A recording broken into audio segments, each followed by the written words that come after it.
Hoy hablaremos sobre la liberación del acero de refuerzo en el hormigón previo a ese hormigonado. Y es que no es algo tan sencillo como parece o como se suele interpretar que es la liberación del acero. No es simplemente ir allí el día que toca el vaciado 10 minutos antes y decir te libero. Es mucho más que eso. Vamos a verlo.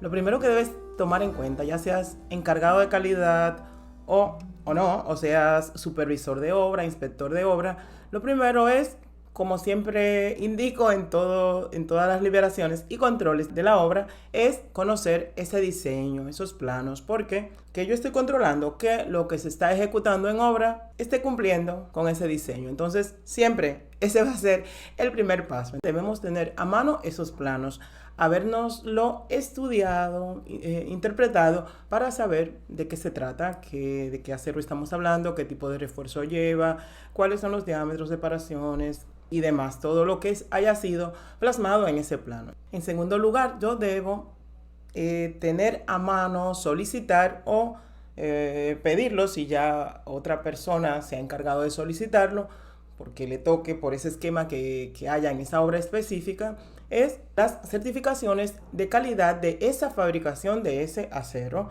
tanto de la fabricación como del producto final, para yo tenerlo dentro de mi expediente de control de calidad final de la obra. Por otro lado, debo de verificar ese encofrado que va a ser utilizado para ese elemento. Yo debo verificar que se ha aprobado previamente este material con el que se ha elaborado este encofrado, ya sea de madera, que la madera esté en buen estado, o sean moldes metálicos, deben estar previamente aprobados. Y si este elemento va a estar en contacto con el suelo, como sería una zapata, por ejemplo, una zapata para un estribo de un puente, yo debo verificar que previamente haya sido saneada esa fundación y mejorada como ha sido indicado en esa geotecnia, en ese estudio de suelos que se ha realizado antes. Yo debo verificar esto porque es lo fundamental. No hago nada con tener el acero en buen estado, bien colocado y el vaciado incluso si mi fundación no está bien. Entonces eso debo tomarlo en cuenta.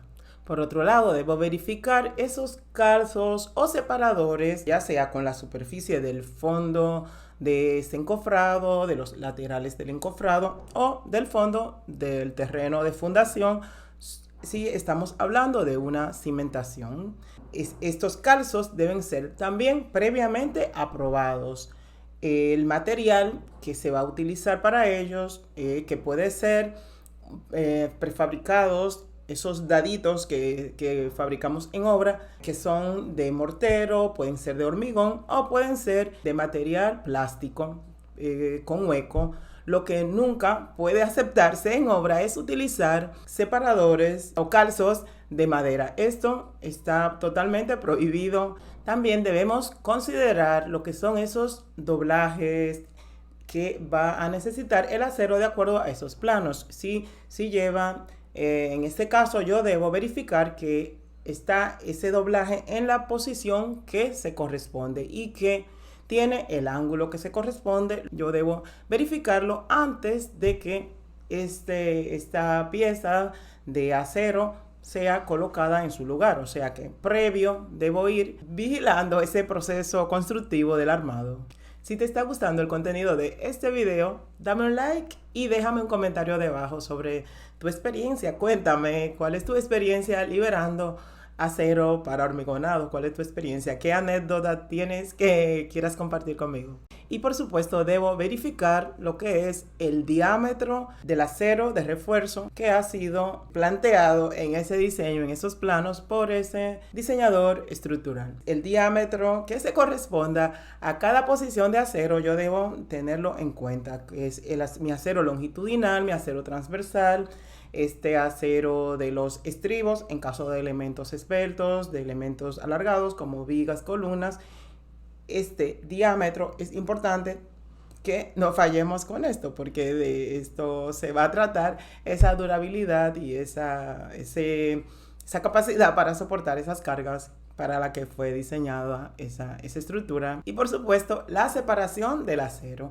¿Cuál es ese espacio que me queda entre una varilla y otra? Tomando en cuenta que en los planos normalmente esa separación se toma de centro a centro de ese diámetro de la varilla, y en campo normalmente lo medimos de cara a cara porque es más fácil, más práctico, pero debemos tomar en cuenta esa separación indicada en el plano. Si está tomada centro a centro, entonces debemos considerarla al momento de aprobar o no la separación que tenemos en campo. Pasa muchas veces, y yo lo he visto, de que se avisa muy tarde, después de que se ha hecho todo el proceso del armado, se avisa para la liberación, incluso a veces cuando ya el constructor ha pedido el hormigón, que ya viene de camino, ven, libérame, y ahí nos encontramos con que hay problemas con el acero, que no está bien colocado, que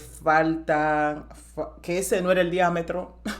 He visto ese caso en que está colocado muy bien, todo perfecto, la separación perfecta, amarrado bien, solo que el diámetro lo puso intercambiado. El acero que iba arriba de 3/4 y debajo iba de media, lo hizo intercambiado, arriba media y debajo 3/4. Y eso acarrea un problema para todos, porque entonces ahí vienen las solicitudes de permíteme hacerlo así. Yo, como control de calidad o como inspector, como supervisor de obras, no puedo permitirlo y no puedo hacer ningún cambio en los planos, porque nosotros estamos para hacer que se cumpla con ese diseño, o sea, que se cumpla con la calidad de la obra. Entonces el siguiente paso sería llamar al diseñador estructural. Mira, que ha pasado esto, ¿cómo hacemos? Bueno, el constructor es quien le llama normalmente para pedirle a ver cómo puede salvar todo el trabajo y todo el material que ya ha empleado, y recursos humanos también que ya ha empleado en ese trabajo que lleva hecho. Entonces, hay veces en que el diseñador estructural, el ingeniero, puede salvarlo diciéndole, pues mira, vamos a colocar un acero más, está a 30, pues entre cada 2 varillas, si colocamos una, con eso me cumple. El estructuralista hace su chequeo de nuevo y ve, con esto me cumple. O toma una solución práctica para campo, para salvar una situación. Pero no se trata de esto, de ir corrigiendo errores. Se trata de ser preventivos. Esa es la función nuestra. Debemos, por nuestra parte, como encargados, inspectores, supervisores de obra, de calidad de la obra, estar atentos e ir a tiempo o tener un personal fijo en esos lugares de trabajo para evitar que ocurran estas no conformidades que al final de cuentas nos hacen daño a todos, porque implican retrasos, incomodidades, discusiones entre las partes y gastos de dinero adicional que no estaba contemplado tampoco. Y por último, vamos a necesitar, para cerrar esa liberación, si todo cumple y hemos venido haciendo ese proceso desde el inicio hasta el final, al momento previo al hormigonado, lo último que vamos a hacer es registrar toda esa información, todo ese chequeo que hemos hecho, esas verificaciones que hemos realizado de cumplimiento, de cumplimiento con los planos y con el diseño, lo vamos a registrar en nuestro formulario de liberación de acero de refuerzo para ese hormigonado de ese elemento. Lo vamos a registrar allí, y esta información luego nos va a servir para futuras auditorías que nos hagan, para incluirlo en nuestros informes, reportes de calidad de la obra. Gracias por suscribirte. Nos vemos en el siguiente video. Chao.